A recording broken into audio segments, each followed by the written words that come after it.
నామములో మీ అందరికీ వందనాలు. ఈరోజు దేవుడిచ్చిన అద్భుతమైన మాటలు కీర్తనలు 146 7వ యెహోవా బంధింపబడిన వారిని విడుదల చేయును. ఆమేన్, ఆమేన్, ఆమేన్. క్రీస్తునందు ప్రియమైన సహోదరి సహోదరులకు ఈరోజు దేవుడిచ్చిన అద్భుతమైన మాటలు బట్టి మనము దేవుని స్తుతించాలి. ఇక్కడ దేవుని యొక్క వాక్య భాగంలో చూసినట్లయితే యెహోవా బంధింపబడిన వారిని విడుదల చేయును అని దేవుని యొక్క వాక్య భాగం రాయబడినది. క్రీస్తునందు ప్రియమైన సహోదరి సహోదరులారా, మీరే పరిస్థితుల్లో ఉన్నను దేవుని స్తుతించండి, దేవుని యొక్క నామాన్ని మయపరుస్తూ ముందుకు సాగండి.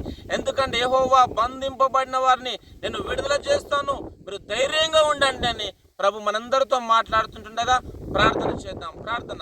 ప్రేమగల దేవా, మీకు వందనాలు తండ్రి. మీరు ఇచ్చిన అద్భుతమైన నీ మాటలు బట్టి స్తుతిస్తున్నాను దేవా. యెహోవా బంధింపబడిన వారిని విడుదల చేయను అన్నావు తండ్రి. ప్రభా, ఈ ప్రోగ్రాం చూస్తున్న ప్రతి ఒక్కరిని మీరు విడిపించండి, క్షేమము దయచేయమని మిమ్మల్ని స్తుతిస్తూ యేసుక్రీస్తు నామమున ప్రార్థిస్తున్నాను తండ్రి. ఆమేన్, ఆమేన్.